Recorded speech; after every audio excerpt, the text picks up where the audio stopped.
Hello, I'm going to be covering my face because I have a really ugly live burn on it and I'm a little self-conscious about it.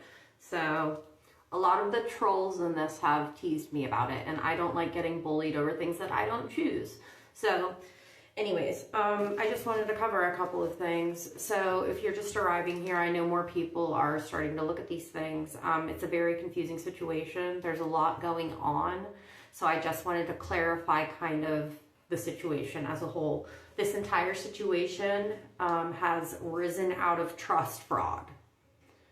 My father died at the end of 2020. This is all about his estate. Dayton, my son, and myself were listed as the only two beneficiaries on my father's trust. So that's what all this is about.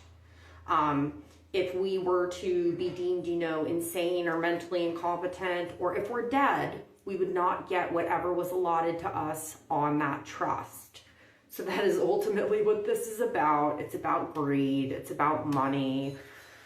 My son is dead now, so he's not going to be getting his college fund. And it's just really weird, though, that nobody will tell me anything about where that is now. So there's just a lot of foul play surrounding this entire thing. And the people that are trying to cover up these crimes, they're trying to discredit me by calling me crazy and saying I'm on drugs. I never really messed with drugs. I'm an alcoholic and I've been sober almost 4 years.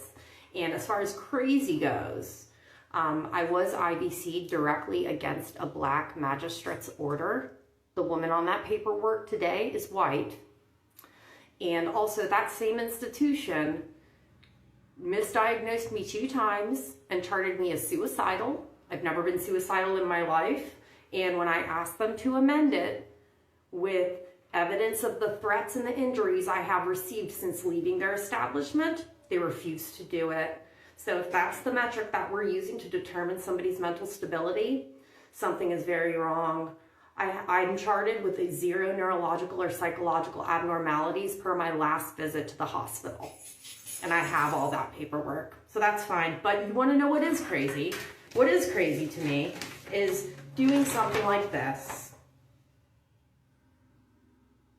And, I'm more curious about what's going on in the mind of somebody like that makes them think taking a picture with their husband 2 hours after he's passed, when he's been sober 27 years, and posing a wine bottle by him and putting a syringe in his mouth.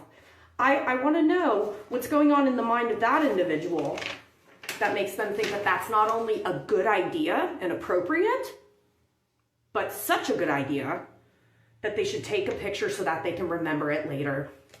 That same individual was texting my neighbor behind my back. I don't know for how long. I've emailed her directly and asked her, and she won't comment. She won't answer. She's also received pictures from my neighbor. So, she filed a restraining order against me, and after she filed it, she harassed me. She reached out to me 5 times, and I did not respond once. She continues to tamper with my devices and my online stuff, and it's just ridiculous. So before anybody calls me crazy or says I am on drugs, let's just, keep these things in mind. This is the same woman who was in Onslow County around my family. 3 out of 4 of them she had never met before. And she only met Dayton maybe 3 times. She emailed me from Onslow County. She was around my family and they were still alive at the time. They're dead now.